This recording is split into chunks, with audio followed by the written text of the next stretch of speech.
하나님 말씀은 우리 출애굽기 8장 16절에서 19절까지만 함께 읽겠습니다.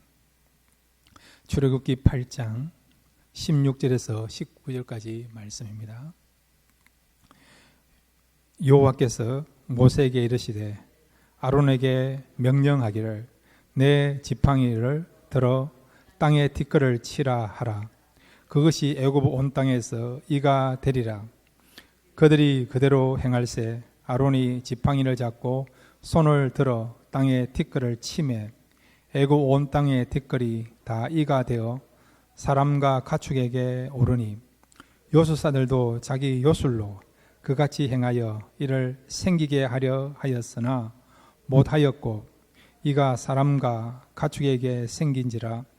요술사가 바로에게 말하되 이는 하나님의 권능이니이다 하였으나 바로의 마음이 완악하게 되어 그들의 말을 듣지 아니하였으니 여호와의 말씀과 같더라. 아멘. 오늘 말씀을 통해서 하나님을 더 깊이 알 수 있는 귀한 시간 되시기를 바랍니다. 오늘은 애굽에 내려진 세 번째 재앙에 대해서 함께 생각하겠습니다. 첫 번째로 한번 따라해 주시기 바랍니다. 하나님의 역사하심은 다양하다. 예, 하나님의 역사하심은요, 하나로 한정된 것이 아니라 몇 가지로 한정된 것이 아니라 다양하다는 것입니다. 자, 오늘 출애굽기 8장 16절에 보시면 이제 애굽 땅에 이가 내리는 그런 재앙이 나타나는 것을 보게 됩니다. 다시 16절 같이 읽겠습니다. 시작. 여호와께서 모세에게 이르시되 아론에게 명령하기를 내 지팡이를 들어 땅에 티끌을 치라 하라. 이것이 애굽 온 땅에서 이가 되리라. 예. 자, 여러분, 첫 번째 재앙이 뭐였죠? 예, 라일강의 물이 피로 변하는 재앙이고, 두 번째 재앙이 무엇입니까? 개구리 재앙이죠. 세 번째가 이 재앙이고, 이제 다음 주 살펴볼 네 번째 재앙은 그 다음에는 파리가 되는 재앙이에요. 그래서 10가지 재앙이 애굽에 내려집니다. 자, 그러면 10가지 재앙만 하나님이 내리십니까? 아니에요. 필요하다면 20가지, 50가지, 100가지 재앙도 내릴 수 있는 분이 하나님이에요. 하나님. 그럼에도 10가지 재앙을 내리는 것은 뭐냐? 바로 애굽 사람들에게 가장 강력한 메시지를 주기 위해서, 그들이 가장 좋아하고 신격하고 있는 애굽의 신들을 하나님께서 벌을 내리시고자 10가지 재앙을 내리신 것을 우리가 보게 되는 것입니다. 하나님의 역사심이 다양하다는 것은 레파토리, 종류만 다양하다는 게 아니에요, 여러분. 이 다양함 속에는 내용도 갖추고 있습니다. 완전함과, 그리고 또한 하나님의 그런 강력한 그런 능력과 우리에게는 큰 은혜와 또 하나님을 더욱더 우리가 바라보고 신뢰할 수 있는 그 모든 내용을 갖추고 하나님께서 역사하신다는 거죠. 자, 여러분, 야고보서 1장 17절에 보면 하나님이 우리에게 은사를 주시는데 어떤 은사를 주시느냐? 야고보서 1장 17절입니다. 시작.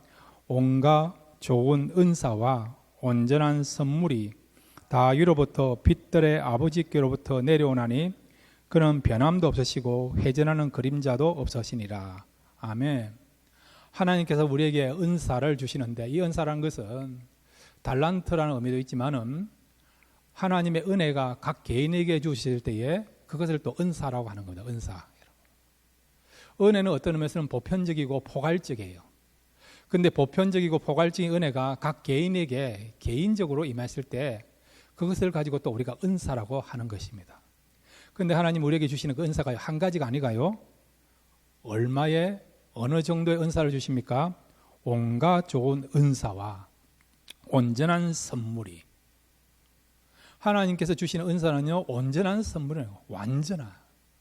우리에게 기쁨을 주시고 하나님의 능력을 체험할 수 있고 또한 평강 얻을 수 있는 진정한 행복을 우리가 경험할 수 있는 그런 은사를 우리에게 주신다는 거죠. 그런데 하나님은요, 그런 내용을 갖추어서 우리에게 은사를 주신 것뿐만 아니라 온갖 좋은 은사를 주신다. 온갖 좋은. 옛날 그 개역 한글에서는 이렇게 표현하고 있어요. 각양 좋은 은사와 온전한 선물. 각양 좋은 은사. 다양한 은사를 우리에게 주신다는 거죠. 영어에서는요, every good and perfect gift라 했어요. every good. 모든 좋은 그런 은사들을, 그것도 온전한 은사를 우리에게 주신다는 거예요. every란 말은 한 가지가 아니지 않습니까? 많은 것을 가르치지 않습니까? 그러니까 이렇게 하나님께서 주시는 은사, 하나님 주시는 이 은혜는요, 우리에게 다양한 은혜, 다양한 은사, 다양한 능력을 베풀어 주신다는 것을 말씀해 주고 있습니다. 자, 여러분이 참 좋아하면서 잘 알고 있는 시편 150편 3절에서 5절 말씀입니다. 함께 읽겠습니다. 시작. 나팔 소리로 찬양하며 비파 수금으로 찬양할지어다. 소고치며 춤추어 찬양하며 현악과 퉁수로 찬양할지어다. 큰 소리 나는 재금으로 찬양하며 높은 소리 나는 재금으로 찬양할지어다. 아멘. 시편 150편 3절에서 5절까지 보면 여기에 나오는 악기가 몇 개입니까? 몇 개입니까? 8가지, 8가지. 여기 있으면 8가지 악기를 동원해서 하나님을 찬양하라는 거예요. 그런데 여러분, 시편을 봐도 그렇고 성경에 보면 이것 말고도 더 많은 악기가 있어요. 한두 가지 악기만 가지고 찬양해도 괜찮은데 이렇게 많은 악기를 가지고 동원을 해서 찬양하라는 이유는 뭐냐? 이렇게 우리가 다양한 악기를 가지고 다양한 내용을 가지고 찬양하면 그만큼 찬양 가운데 하나님을 만나고 은혜가 있고 기쁨이 있고 즐거움이 있기 때문에 우리로 하여금 행복을 누리라고 하나님은 한두 가지가 아니라요, 다양한 악기를 가지고 찬양하라고 말씀하고 있는 거예요. 그러니까 하나님은 우리에게 다양한 은혜를 주시고 다양한 능력을 베풀어 주심을 통해서 우리가 더욱더 풍성하고 내용이 있고 더 깊은 축복을 누리며 살아가도록 하기 위하여 하나님은 완전한 그런 내용을 가지고 다양한 은혜와 다양한 은사들을 우리에게 주신다는 것입니다. 예수님이 병자를 고칠 때도 마찬가지예요, 여러분. 소경을 고칠 때도 어떤 데는 소경의 그런 몸에 손을 안 대고 그냥 보게 될지어다 그렇게 말씀했더니 날 때부터 소경된 사람이 보는 그런 역사도 나타난 거 알고 있지 않습니까? 대표적인 케이스가 바디메오를 고칠 때 그랬어요. 그런데 어떤 소경은 어떻게 합니까? 주님이 어떻게 하십니까?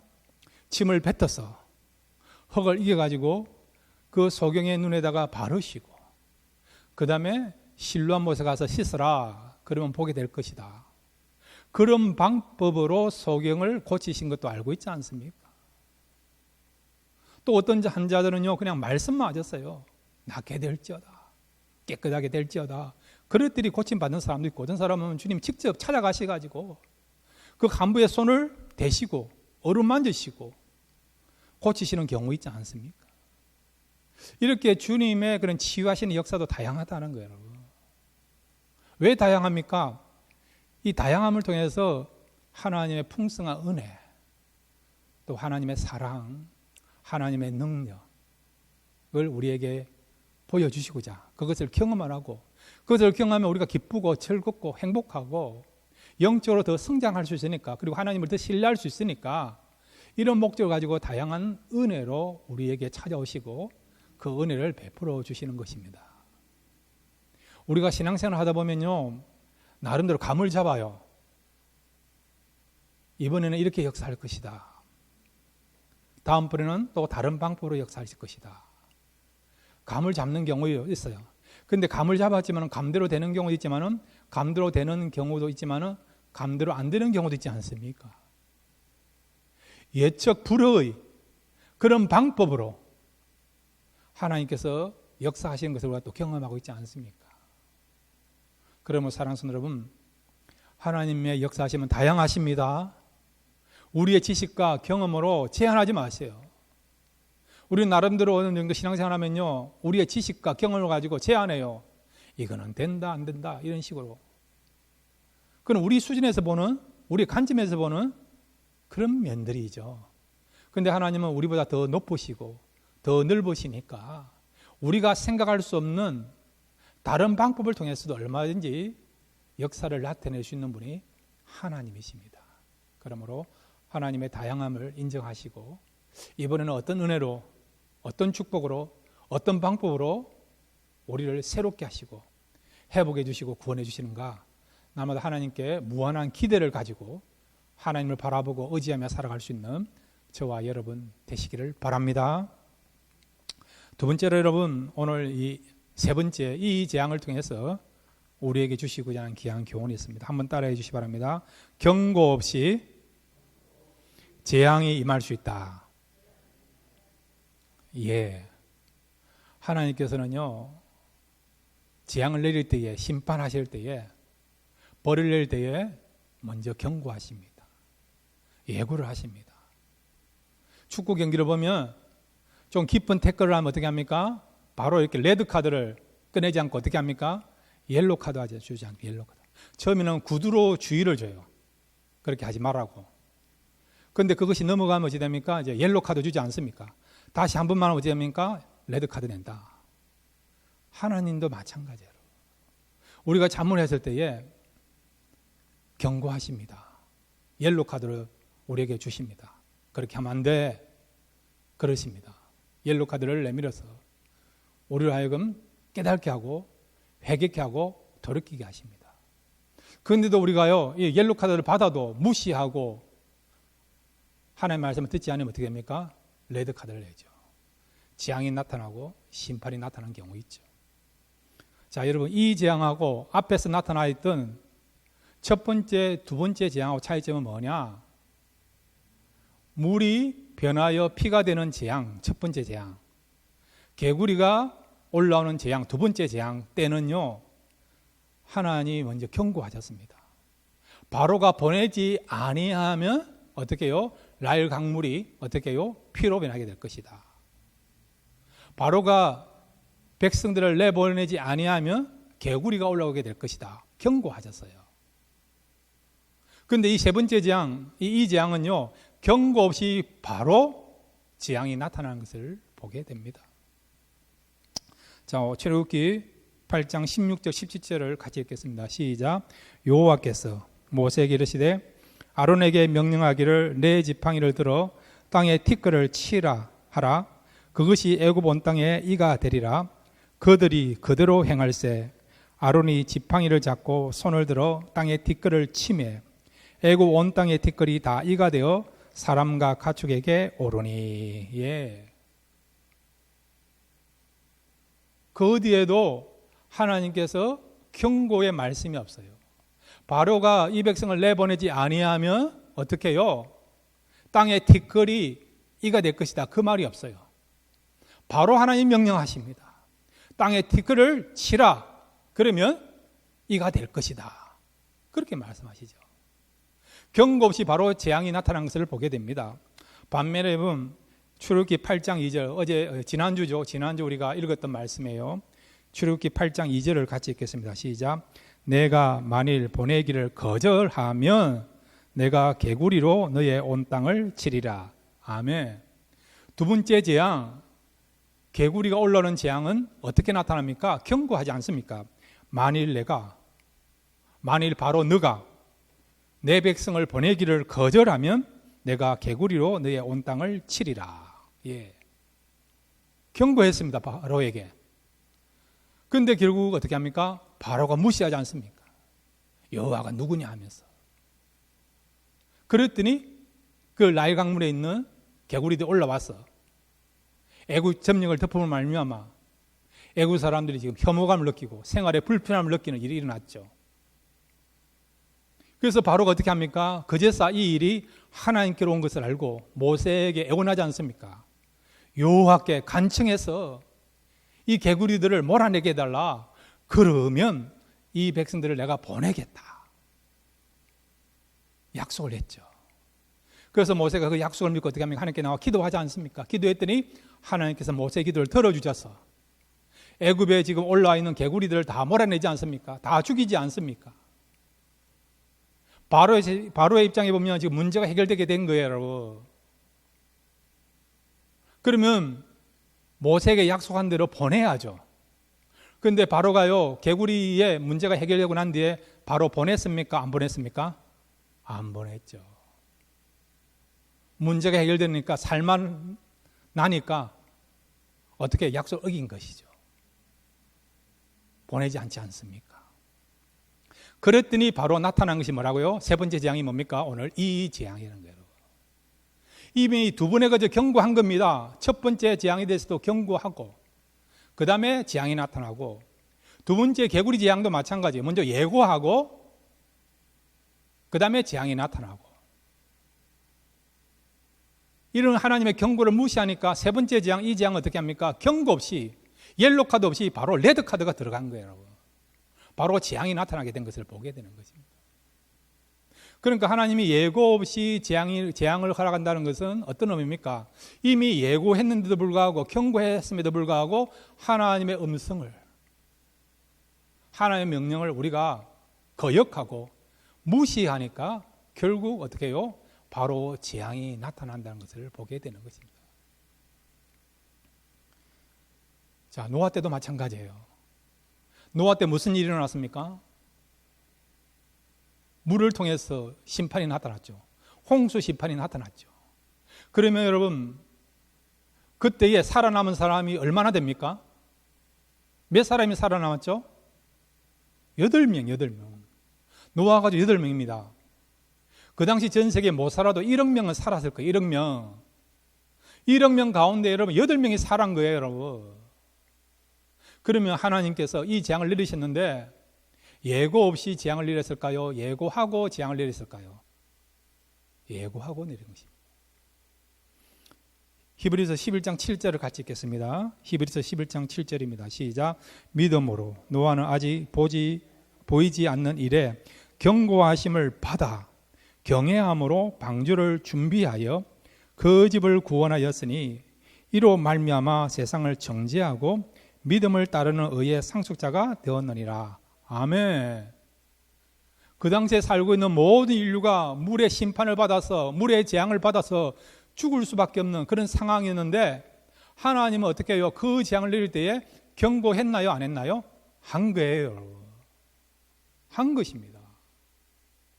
그런데 하나님의 경고를 받고 하나님 말씀대로 순종한 사람은 누구밖에 없습니까?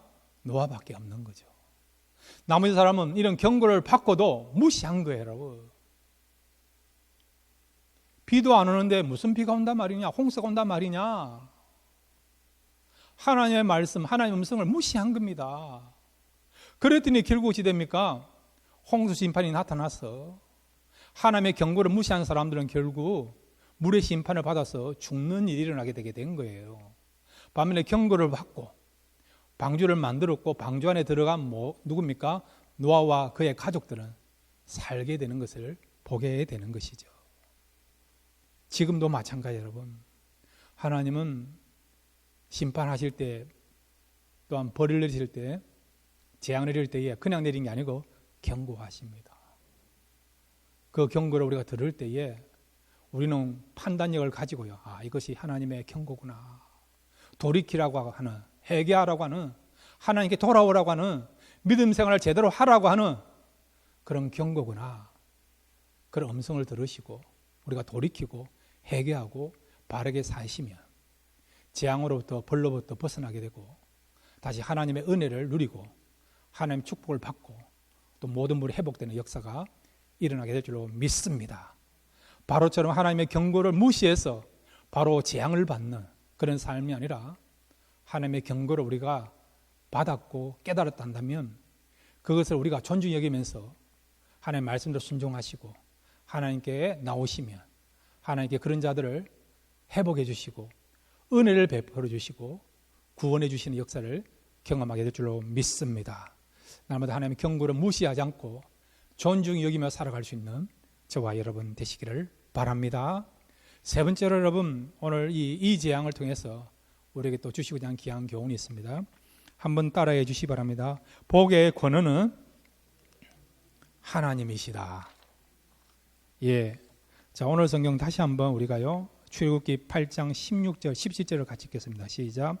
여호와께서 모세에게 이르시되 아론에게 명령하기를 내 지팡이를 들어 땅에 티끌을 치라 하라. 그것이 애굽 온 땅에서 이가 되리라. 그들이 그대로 행할세.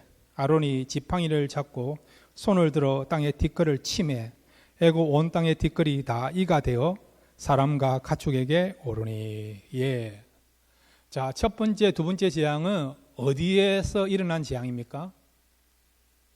예, 라일 강에서 일어난 거죠. 강을 쳤고 그 강에 있는 개구리가 나온 거예요, 여러분. 강을 치는 강에서 일어난 재앙이 첫 번째, 두 번째 재앙입니다. 세 번째, 여러분, 이 재앙이 나타난 그 장소는 어디입니까? 땅이에요, 땅. 땅에 티끌을 치니. 땅에 티끌을 치니. 티끌은 흙이에요, 흙. 흙이에요, 여러분. 인간도 여러분 흙으로 만들어지지 않습니까? 이 땅을 치니 결국 거기에서 이가 나온 거죠, 여러분. 땅을 치는 그런 재앙이 바로 세 번째 이 재앙입니다, 여러분. 애굽 사람들은 강과 땅을 굉장히 어떻게 해요? 숭배합니다. 그래서 지난 시간에 여러분 기억나시죠? 라일강의 신이 있대죠. 그 라일강 신 이름이 뭐랬습니까? 하피. 그리고 그 개구리 신 이름이 뭐죠? 헤켓. 또 헤켓이라고 불리지는 거예요. 강은 여러분 풍요를 가져다 주죠. 개구리는 다산을 가져다 주죠. 그런데 여러분 이 강도 숭배 대상이지만은 애굽 사람들이 또 가장 숭배하는 그런 대상이 땅이에요. 땅. 풍요와 안정, 즐거움, 행복을 가져다 주는 그런 대상을 여긴 것이 땅이에요. 땅. 그래서 이 애굽 사람들은 땅의 신을 게브라 부릅니다. 게브. 여기서 나온 것이 네게브라고 하는 이스라엘 보면 남반구에 있는 그 사막이 네게브 아닙니까? 거기서 말하는 게브가 땅이에요. 땅. 이 땅의 신 이름을 뭐냐냐? 게브라 그렇게 불러요, 여러분. 로마에서는 이 땅의 신을 텔루스라고 부릅니다. 텔루스. 텔루스라는 것은 여신을 가리키는 거예요, 여러분. 로마뿐만 아니라 각 나라마다 땅을 지배하고 있는 그런 신들이 있지 않습니까? 그러니까 두 번째 이가 되는 이 재앙은요, 땅을 치는, 땅의 신을 치는 그 재앙이란 거죠, 여러분. 결국 무엇을 말씀해 주고 있습니까? 너희들이 그렇게 숭배하고 너희들이 우상화하고 있는 그 땅의 신은 아무 가치가 없는 존재라는 거예요. 무능력한 존재라는 거죠. 너희들에게 풍요를 가져주고 축복을 주고 기쁨을 주는 그것은 땅의 신이 아니고 누가 한다고요? 하나님이 하신다는 거예요. 그래서 여러분 출애굽기 7장 5절에 보면 하나님께서 이 재앙을 나타냄을 통해서 결국 무엇을 알리기를 원하시는가? 이 재앙에 대한 목적을 말씀해 주고 있습니다. 출애굽기 7장 5절입니다. 함께 읽겠습니다. 시작. 내가 내 손을 애굽 위에 펴서 이스라엘 자손을 그 땅에서 인도하여 낼 때에야 애굽 사람이 나를 여호와인 줄 알리라 하시매. 아멘. 누가 여호와인 줄을 안다고요? 애굽 사람들이. 요즘 말하면 세계에서 가장 강하고 부유하고 지성이라고 하는 사람들이, 세상적으로 말하면 가장 잘 나가는 사람들이 하나님인 것을 알게 된다는 거죠. 이 말은 여러분 애굽 사람들 역시도 하나님을 알아야 될 것을 말씀해 주고 있다는 거죠. 이스라엘 사람들뿐만 아니라 애굽 사람들까지도 하나님이 진정한 참신이시고 진정한 예배와 경배의 대상인 것을 알아야 된다는 것이죠. 그들도 하나님을 믿고 나와야 된다는 것을 말씀해 주고 있는 것입니다. 결국 여러분 이 10가지 재앙은요, 어떤 의미에서는 애굽의 신들을 치는 재앙이에요, 여러분. 그 신들을 치면서 애굽 사람들에게 무엇을 보여줍니까? 무엇을 깨닫게 합니까? 너희들이 섬기는 그 신은 가짜다, 우상이다. 아무 힘도 발휘할 수 없는 무능력한 그런 허상에 불과한 존재가 너희들이 말하는 그 신들이다. 결국 진정한 참신은, 진정한 살아있는 그런 분은 하나님이란 것을, 하나님만을 예배하고 경배해야 될 것을, 그리고 하나님께 나와야 될 것을 말씀하시고자, 그런 메시지를 주시고자 재앙을 통해서 애굽 사람들을 깨우고 있는 것을 보게 되는 것입니다. 여러분. 사랑하는 성도 여러분, 인간의 생사하복, 모든 축복은, 모든 축복의 권한은 하나님께 있는 걸 믿으시기를 바랍니다. 그러므로 여러분, 하나님께 승부를 거시기를 바랍니다. 하나님께 나와 은혜를 구하시고 축복을 사모하시고 기도하십시오. 길을 열어달라고 기도하십시오. 도와달라고 기도하십시오. 구원의 은혜를 베풀어 달라고 기도하십시오. 치유케 해달라고 기도해 주십시오. 그러면 여러분, 우리의 중심이 오르시면, 우리의 그 동기가 선하고 하나님 나라를 위하고 백성을 위하고 하나님께 영광 돌리는 그런 동기라고 한다면, 하나님께서 여러분의 기도를 들어주셔서 우리에게 축복 주시고 은혜 베풀어 주시고 길을 열어주시고 관계를 화목케 하시고 없는 것도 있게 하시는 그런 역사가 하나님께로 나오게 될 줄로 믿습니다. 세상을 의지하지 마십시오. 사람들을 의지하지 마십시오. 우리가 의지하고 바라볼 것은 하나님밖에 없습니다. 하나님이 도와주시면 됩니다. 하나님이 함께 하시면 됩니다. 그러면 얼마든지 우리의 삶 속에 승리가 나타났고 기쁨이 충만한 삶을 살아가게 될 줄로 믿습니다. 평생 하나님을 의지하고 바라보았던 다윗은 자신이 왕이면서도 겸손한 마음을 가지고요, 진정한 왕 되신 하나님을 찬양하는 그 기도를 역대상 29장 11절에 12절을 하고 있습니다. 이 기도가 저와 여러분의 기도가 되기를 바랍니다. 역대상 29장 11절 12절, 우리가 정말 하나님께 기도하는 마음을 가지고 간절하게 함께 읽겠습니다. 시작. 여호와여, 위대하심과 권능과 영광과 승리와 위엄이 다 주께 속하였사오니 천지에 있는 것이 다 주의 것이로소이다. 여호와여, 주권도 주께 속하였사오니 주는 높으사 만물의 머리이심이니이다.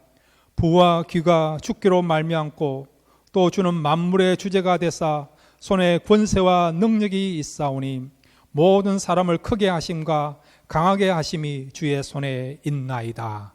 아멘. 모든 것이 주의 손에 있습니다. 모든 축복의 근원은 하나님이십니다. 하나님을 바라보므로 하나님 안에서 축복 누리고 감사하고 하나님께 영광 돌릴 수 있는 그런 삶을 살아가시는 저와 여러분 되시기를 주님의 이름으로 축원드립니다.